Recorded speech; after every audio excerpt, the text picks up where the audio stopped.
I'm Nichole Berlie. It is Friday, August 6th. This is Rush Hour. Those top stories in just a moment. But tonight we are also following fears of a second super spreader event. Hundreds of thousands of bikers descending on Sturgis, South Dakota. The annual motorcycle rally was the source of hundreds of COVID cases last year. How organizers working to prevent a similar outbreak this year. And another day of delays across the country as Spirit Airlines works to get planes off the ground. Hundreds more flights canceled today. We're hearing from more people stranded in airports for nearly a week. And a frantic rescue caught on camera as sheriff's deputy goes from alive and well to on the ground and finding a fentanyl overdose in just a matter of seconds. We'll have a closer look at that haunting footage. But we begin tonight in Rhode Island, the site of a vicious road rage attack. Look at this video. Obtained exclusively by station WLNE in Providence. A woman pulled from her car, beaten in the middle of the street. Tonight, we do know one of those attackers is under arrest. NewsNation's Brittany Schaefer from our Providence station WPRI was at that suspect's arraignment today. So, Brittany, what happened in court? Well, good evening, Nicole. According to court documents, the victim called 911 yelling for police to hurry up. Today, Cheyenne Beauvais was arraigned in connection to the incident. Police say she's the first suspect of many. Now, take a look at the court video. The 24-year-old earlier today showing little emotion behind her mask as she faces charges of simple assault and disorderly conduct. Police allege she was among a group of around 10 ATV and dirt bike riders who pulled a 35-year-old woman out of her vehicle and beat her on Valley Street. According to prosecutors, this happened around 11 p.m. when the victim honked her horn at the group when they blocked an intersection through 2 cycles of traffic lights. According to police, several suspects opened the victim's driver's side door and dragged her onto the street. They then kicked and punched her while her 8-year-old child and a puppy were in the car. Now, Beauvais is a probation violator, so therefore she is being held without bail. She is due back in court later on in August in order to have no contact with the victim. Back to you, Nicole. All right, Brittany, thank you for that update. Oh, that video.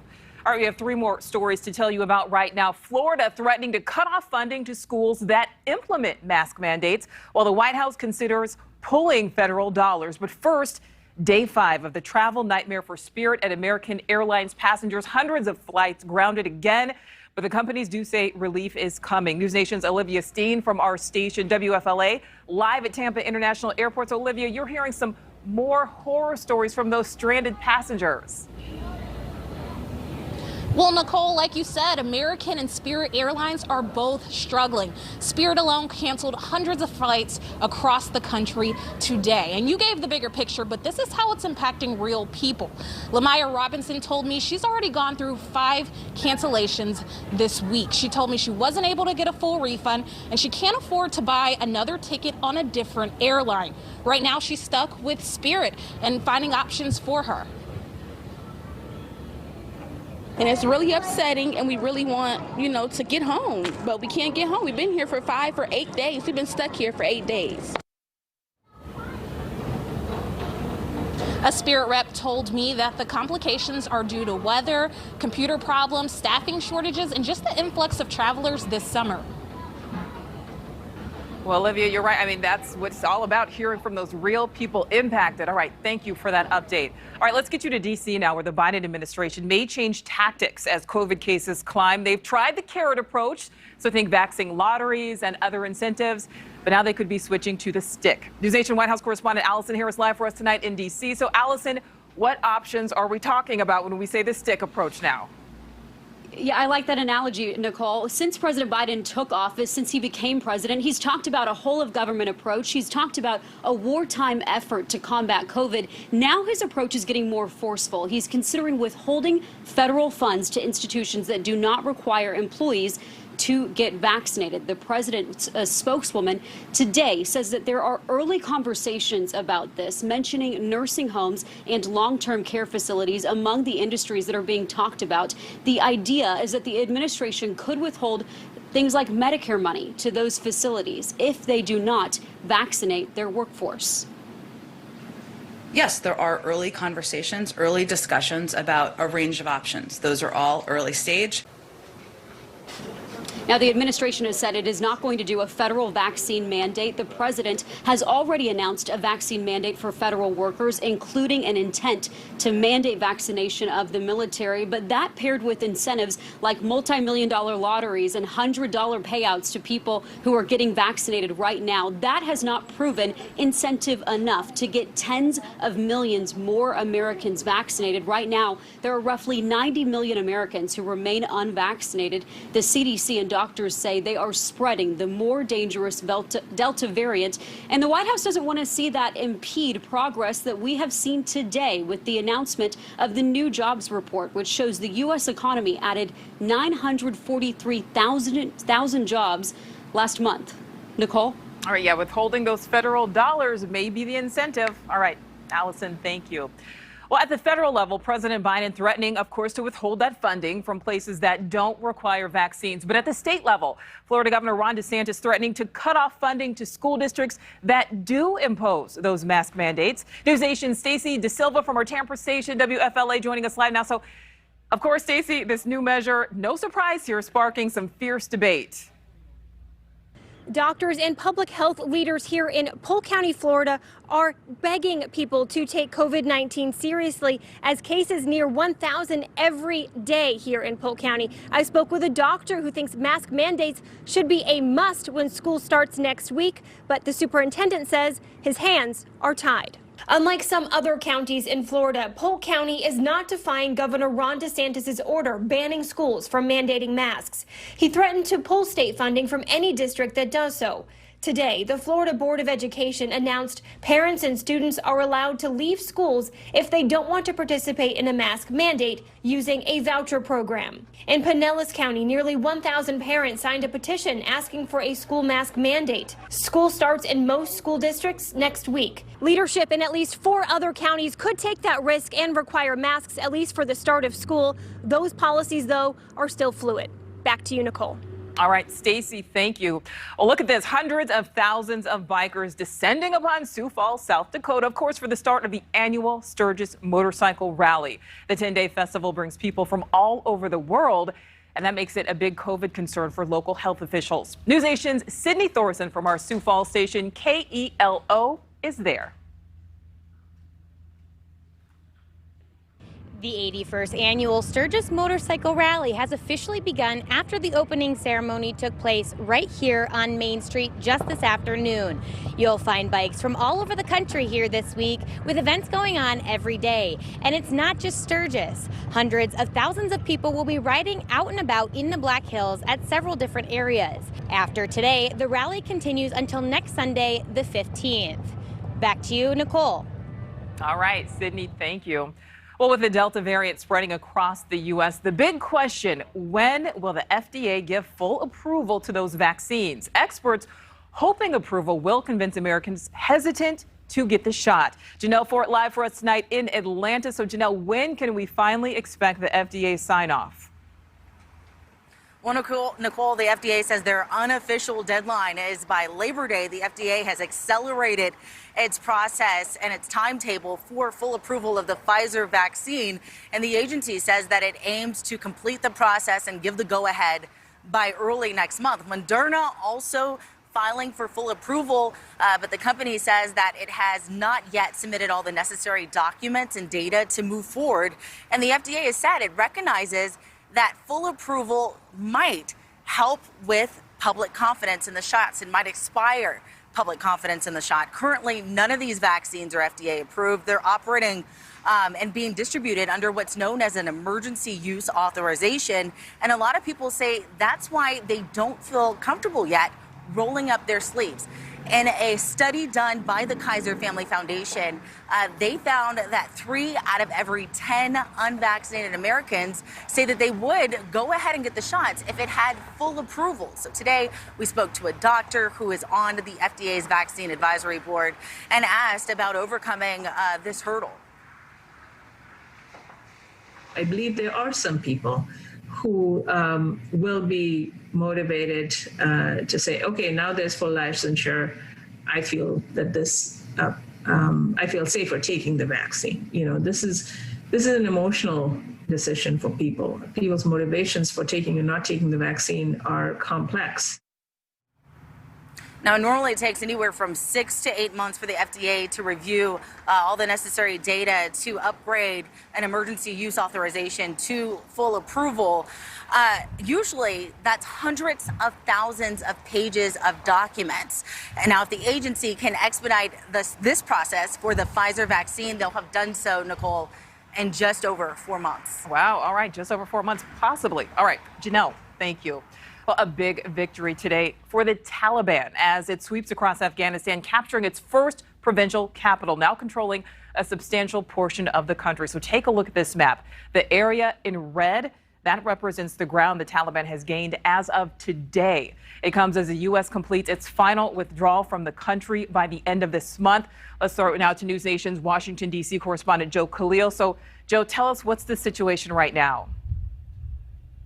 Well, Nichole, the security situation in Afghanistan is deteriorating fast. The Taliban is building up momentum, taking control of large areas in the country, in the void, in the absence of American troops after the withdrawal. We had two major developments today. One, the Taliban took over the city of Zorang. This is a provincial capital, but it's also an important border city between Iran and Afghanistan. And just a few hours before that happened, the Taliban killed Afghanistan's top media officer. You referenced that map, that large area of red where they are continuing to gain control of important territories and cities. Diplomats there say that hundreds of Afghan civilians have been caught in the crossfire. Hundreds have been hurt and killed as well. This is how the UN ambassador from Afghanistan described the situation. Millions of people are now vulnerable to indiscriminate shelling, death, injuries, destruction, and displacement. Our cities and public infrastructure that we have rebuilt with your support over the past 2 decades are now exposed to unimaginable level of Taliban destruction. And we did hear from the White House. They say that the administration is still confident that Afghan security forces there have the resources to fight back against the Taliban. And we heard the president today also stands by his decision to withdraw all American troops after 20 years of war in Afghanistan by his deadline, which is September 11th of this year. Nichole. All right, Joe, thank you.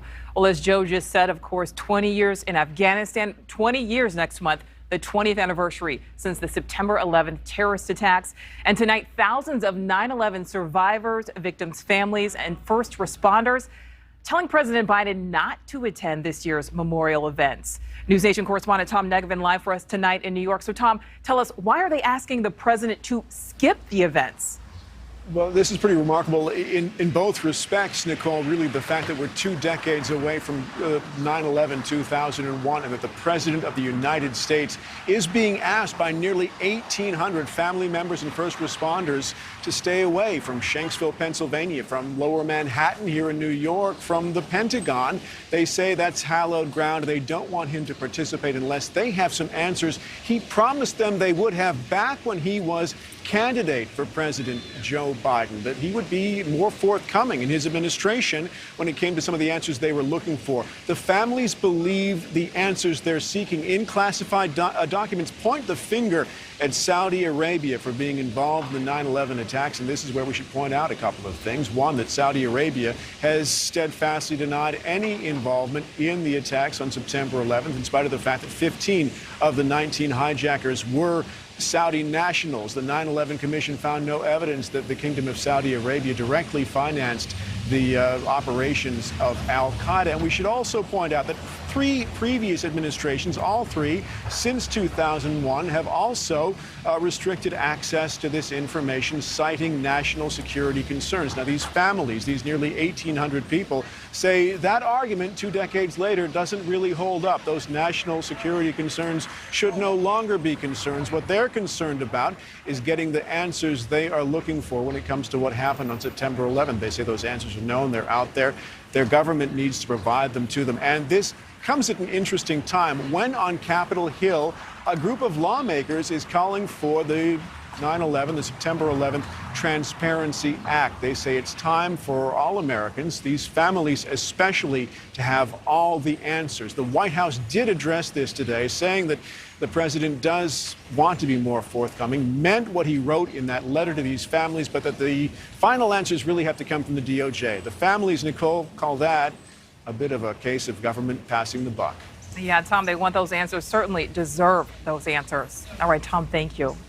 A former staffer of New York Governor Andrew Cuomo, who accused him of groping her, well, now she's filed a criminal complaint. And of course, this comes after that bombshell report from the state's attorney general, which found the governor sexually harassed 11 women. News Nation's Henry Rossoff from our New York City station WPIX joining us now. So, Henry, what's in this new complaint, and is Cuomo responding? His attorneys are responding. Let's talk about this complaint first, because it poses the most serious threat to the governor right now. This was always the most serious accusation. Woman known as Executive Assistant Number 1 in the Attorney General's report that you mentioned claimed that the governor cornered her and groped her in the executive mansion November of last year. She came forward first to a local paper and then to investigators. In response to this complaint, the local district attorney and local sheriff's office are looking at it. They could arrest the governor in theory, but the governor's attorneys are pushing back aggressively. We were just on a press call with them, a virtual Zoom, where they laid out a timeline of events from the day in question. They say using emails and text messages and logs in and out of the governor's mansion to demonstrate that this groping incident could not possibly have happened. They also went after Lindsey Boylan, the first woman to accuse the governor of sexual harassment. And in response to all of that, the Attorney General, a spokesman for her, came out and said this sort of victim blaming was unacceptable because the report was thorough and all of the accusations, the 11 of them, were well corroborated, Nichole. Yeah, Henry, this saga certainly continues. All right, thank you for that update. All right, let's head to California now. Some startling new video. This is out of San Diego. A sheriff's deputy collapsing while responding to a drug call. The department says they hope sharing the video will help people understand just how dangerous it is to handle fentanyl. News Nation's Phil Blauer with our San Diego station KSWB joining us live. So, Phil, this video is so jarring. Yeah, it really is, Nichole. Deputy Five Eye found a white substance in a vehicle that he believed may have been cocaine or fentanyl. And after accidentally coming into contact with this drug, he instantly fell to the ground. Another deputy was there on scene, realizing he was overdosing, running to grab Narcan nasal spray and gave it to him. Listen. I'm not gonna let you die. I need Narcan. I got you. The Deputy Five Eye now saying he doesn't really remember feeling well and falling to the ground and gasping for breath as his lungs locked up, but he doesn't remember anything other than that. Now, his partner speaking about the emotional moments, he thought that the deputy might die, but the good news here, Nichole, is that this deputy did survive. Paramedics actually in the ambulance had to give him more Narcan because he was overdosing all the way to the hospital. He has returned to duty. We should add that back in 2014, legislation was passed that allowed deputies to carry Narcan in the field. It's commonly used to treat heroin overdoses. However, fentanyl is 50 times stronger. In San Diego County this year alone, medical examiner is saying right now and predicting there will be 700 fentanyl-related deaths. So the good news here is that Deputy Five Eye will not be one of those statistics. Back to you, Nichole. Yeah, 50 times stronger than heroin. So glad this ended the way it did, because it certainly could have ended differently. Phil, thank you. Still ahead on a rush hour, record high crossings at the U.S.-Mexico border, and now fears of a COVID outbreak inside the crowded housing facilities. News Nation takes you inside the sprawling tent city, taking in COVID-positive migrants. And an update on the ongoing Western wildfire emergency, one of the dozens of fires still burning, now the third largest in California state history. Western wildfires continue destroying homes, even whole towns, breaking records in the process. News Nation meteorologist Gerard Bailey has been keeping an eye on them. So, Gerard, what kind of impact are we seeing here? It's pretty incredible right now, Nichole. Wildfires continuing to roar across the West with 107 large fires burning so far over 2 million acres. 72 and 70. White Oak. Wildfires are continuing to blaze across the West with 107 large fires burning over 2 million acres. 2021 has already seen above average fire activity with 11 new fires just yesterday alone. Evacuation orders are in effect for thousands of Californians in the path of the River and Antelope fires, prompting Governor Newsom to declare a state of emergency in 3 counties.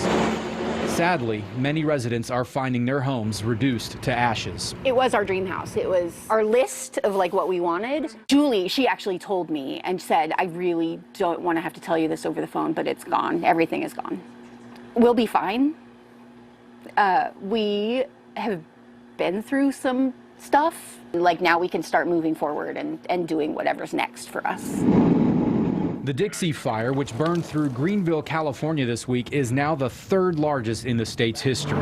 Currently the largest fire in the country, it is covering an area larger than the city of Los Angeles. The fuel conditions, the fuel moisture content of the fuels, the timber, and again, drought conditions are what we're still really seeing after so many years of drought. You're seeing what's really happening, how the fire behavior is acting. With the higher humidity today, crews are hoping to get a better containment than the current 35%. Nichole. All right, so Gerard, we see these flames. It looks so bad, and it certainly is. And how does this compare to last year? Last year was certainly record-breaking. The largest fire in California history happened last year, but we're not even halfway through the season, and it was one of the earliest starts to fire season. So time will tell, but right now it's going to make a run for its money here, as it could come very close to what we saw last year. Yeah, absolutely. Not looking good there. All right, Gerard, thank you. Let's bring in Chief Meteorologist Albert Ramon. And Albert, you kind of have a look at weather across the nation. Obviously, still talking about those wildfires, though. Yeah, let's focus in on California. And as you mentioned, last year was terrible. 4.2 million acres burned. And take a look at the top 5 list of wildfires in the state of California on record. The Dixie Fire now to over 430,000 acres, as Gerard mentioned, in 3rd place now for the largest wildfire in California history, surpassing all of the fires from last year, with the exception of the August Complex Fire, which happened last August, which burned over 1 million acres. So let me get you updated on the Dixie Fire. This is a look at the visible satellite, and you can see all the smoke coming in out of the fire. And then notice out towards Nevada, the Great Basin. See, it's kind of hazy, milky looking. That is smoke, and all of that smoke is making its way off towards the east. As a matter of fact, I'm seeing reports on social media that 911 centers in the state of Utah, they're seeing calls because people smell smoke. They don't see fire, but they smell smoke, so they call 911. But 911 officials say there's no fires, at least in the immediate area. It's all coming from California. Here's a look at our high-resolution smoke forecast. The thickest smoke continues in northern areas of California. Places like the Bay Area may see reduced air quality tonight into tomorrow. Whenever you see the purples pop up in northern areas of California, not too far from Redding, that is hazardous air quality. And this is something that we're going to have to continue to monitor, and something that we're going to have to deal with in terms of smoke across the nation until they get a handle, especially on the Dixie Fire, Nichole. Oh, my goodness. Smelling the smoke in Utah. All right, Albert, thank you. But still to come tonight on Rush Hour, a Tennessee man swipes right on a dating app, but later that night, he's found strangled to death. What we know about the man now in custody. And as border crossings climb, health experts fear a potential outbreak among migrants living in those extremely close quarters. NewsNation takes you inside the tent city, now housing those who tested positive after crossing into America. Women powerhouses topping Olympic news today. Allison Felix, now the most decorated female track and field athlete, and the dynamic duo in sand volleyball taking gold. So let's go to Tokyo and NewsNation's Jack Doles for all the details. Hey, Jack. Hey, Nichole.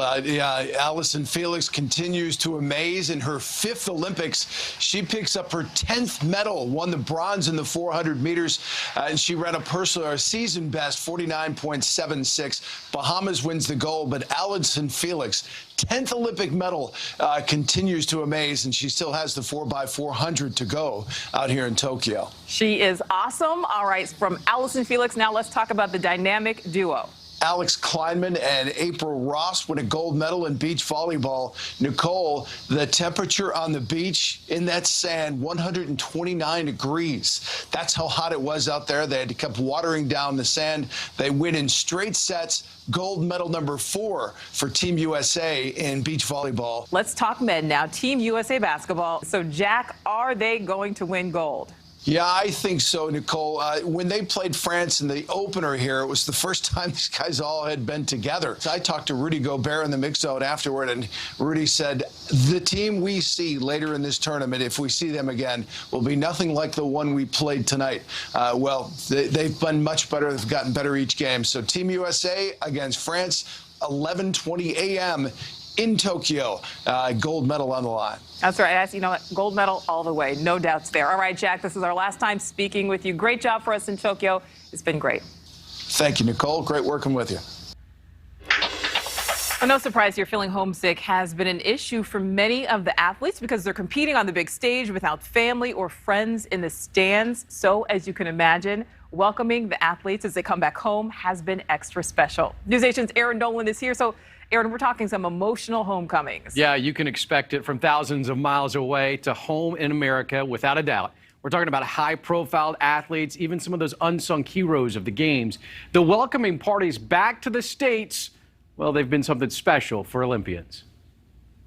Whether gold, silver, bronze, or simply an experience unlike any other, Olympians are returning from Tokyo's games to America's soil. Oh, it feels so good. It finally feels like I just won the Olympic gold. Many of these treated to a hero's welcome, some with balloons and hugs, others with firefighters, and yes, party buses. I didn't just win this medal for me and my country. I won it for everybody that's here tonight, too. From North America to Asia and back, these return home parties prove passion and pride for national superstars is a party worth having. I was thinking on the plane, I'm like, oh, I'll just be like normal. I'll see my family and, you know, maybe snap some pictures with some friends. But God, I just got so emotional. I couldn't, I'm just happy to be here with my family and friends. And the biggest star of the games also made her way home. Today, Simone Biles posted touching photos of her hugging loved ones at home in Houston. So, Nichole, back to you. All right, awesome. So, Aaron, what's next? All right, so closing ceremony tomorrow in Japan. The Paralympics start August the 24th, but with closing ceremony, I had to dress the part at least one more time, Nichole. You look great, Aaron, and love seeing those homecomings. Oh, look at him. All right, still ahead on Rush Hour, that deadly dating app encounter. It started with a swipe right, ends with another person dead, and one person now behind bars. Welcome back. Here's what's happening in your nation right now. A high-speed chase in California ended with the driver losing control, crashing into a power pole, and overturning. Police say it all started with a traffic violation. 5 people inside that car, 3 had to be hospitalized. And more dirt bike drama in Ohio. A 4-wheeler crashing into another car. A state trooper is there as the driver tries running away. Dash cam footage shows the trooper using his taser on that ATV driver. Then he goes in to make the arrest, realizes that driver has a gun. And check out this video from a New York City subway station. A Good Samaritan leaping down onto the tracks to rescue this man. He's in a wheelchair. He'd fallen off the platform. You can actually hear a voice on the loudspeaker announcing a train is coming while those 2 are still on the tracks. Luckily, though, they did get out of the way in time. But let's turn now to Tennessee. A man is behind bars there accused of strangling someone he met on a dating app. NewsNation's Mai Owens from our Nashville station WKRN is live. Mai, this sounds terrifying. Terrifying indeed. And now dating experts are warning their clients after Metro Nashville police arrested a man for strangling and killing someone, like you said, on a dating app. Now, police say 27-year-old Bruno Almeida Rose strangled and killed a Madison man he met online. Police found the victim dead with multiple injuries to his face and head. Relationship coaches say it's a huge cause for concern with more young adults logging on to social media looking for a date. Now, one expert told us that predators often use these apps to hide their identity, target a wide array of potential victims, and will often use drugs or alcohol to impair their judgment. Back to you, Nichole. All right, well, Maya, I'm glad they at least made that arrest, but horrible, horrible. All right, thank you. Well, now let's head to the border crisis. Tonight, 250 migrants being housed inside a park. This is in Mission, Texas. NewsNation's Daniel Marin from our station KTSM joining us live. So, Daniel, can you explain why they're there? Well, Nicole, these tents, they were set up this week for immigrants who were captured by Border Patrol and then tested positive for COVID-19. With a shelter run by Catholic Charities bursting at the seams due to some overcrowding they have there, this park was actually an emergency effort to separate COVID-positive immigrants from others and also to keep residents in the Rio Grande Valley safe. Now, right now, they have about 250 people, we're told. Most of them do have COVID. However, some are simply family members of a person who tested positive, but they have decided to stay together. The immigrants at this park are being told to stay there until they recover and get a negative test. However, there is no enforcement of this. There are no Border Patrol agents, no law enforcement officers standing watch. Hidalgo County officials say the park can eventually house up to 650 people, and they're already making plans to expand again if it fills up to that number that they expect it to. They say all of this is necessary as border crossings are at an all-time high. Border Patrol reports show that as of June, they already encountered more than 1.1 million people in 2021. Now, to give you some perspective on that, in all of 2019, they only encountered 458,000. So all of these new detentions are pretty much overwhelming the system. At a press conference yesterday, local leaders repeatedly called the situation a crisis and an emergency. They also asked the federal government for some help, and they asked President Biden to step in or just to simply visit the Rio Grande Valley to see that situation for himself. Back to you, Nicole. Yeah, hopefully the tent city will not have to expand. All right, Daniel, thank you for that update. Still ahead tonight on Rush Hour, some of football's biggest names preparing to be immortalized in the Pro Football Hall of Fame. We're talking legends like Peyton Manning, Charles Woodson, and Calvin Johnson getting their gold jackets tonight. We are live from Canton. Now live from our News Nation headquarters here in Chicago, some top stories we are watching tonight. The White House says they're in early talks about withholding federal money from healthcare entities that don't ensure their workers get the COVID-19 vaccine. No official decision's been made. Right now, the only vaccine mandates from the Biden administration apply to federal employees, contractors, and active duty military members. A big victory today for the Taliban as it sweeps across Afghanistan. The military group capturing its first provincial capital, now controlling a substantial portion of the country. You can see in red there. It comes as the U.S. completes its final withdrawal from the country. Today, the White House spokesperson saying the president stands behind his decision to bring American troops home by September 11th. Today, two men, one from New Jersey, the other from Washington State, became the first people charged in the Capitol riot to plead guilty to assaulting a law enforcement officer during that deadly siege. The pair of plea deals from Scott Kevin Fairlamb and Devlin Thompson come less than 2 weeks after a group of police officers testified at a congressional hearing about their confrontations with the mob. So far, 560 people have been charged with federal crimes, but authorities are still searching for hundreds more. And a man under arrest in the fatal hit and run of Gone Girl actress Lisa Baines. The 65-year-old was struck by an electric scooter in New York City in June. She died at a hospital 10 days later. Police say 26-year-old Brian Boyd is now facing multiple charges, including leaving the scene of an accident. And Spirit Airlines canceling hundreds of flights again today as that airline continues to face operational issues, including problems with technology, staffing, and an influx of travelers. Passengers remain stranded at airports across the country. Spirit says cancellations, sadly, will continue into next week. Well, how about this? A woman in the Midwest using TikTok to try to convince people to pack their bags and relocate. Her creative short videos highlight the benefits of living in a small city in middle America, particularly when it comes to the cost of living. The cutie I'm going to show you today is just $63,000 and it's 3-bed, 1.5 bath. Peoria, Illinois. Population just over 113,000. Come here often? I mean, you do, your house. Angie Ostashevsky's TikTok account, called Angie's Listings, shows off affordable homes, neighborhoods, and experiences in the small city. Like when you turn the corner on the highway and see the skyline, people don't think we have a skyline, let alone a very large and diverse population. I wasn't making as much money as I hoped to one day. I was still able to, with my now husband, afford a home here and become a homeowner before I turned 30. Angie isn't a realtor. She just really wants people to change the way they think about where they make a home. It doesn't have to be in a big city or on one of the coasts. As someone who is very progressive, a woman of color, and a member of the LGBTQ+ community.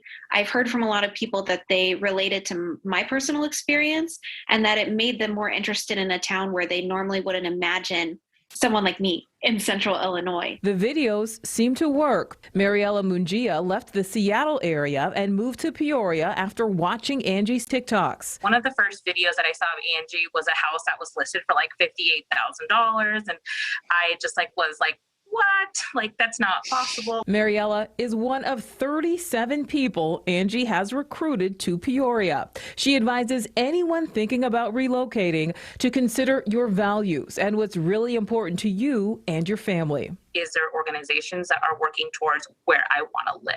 There's never going to be a perfect place, but there's definitely going to be opportunities for us to create a better place for our community members. We're more than, the sum of our labors, and being able to, be more than that is really rewarding. And how about this? Angie tells us she now has 2 more families considering making the move. That is it for Rush Hour. The Dahlan Report is next. Have a great weekend.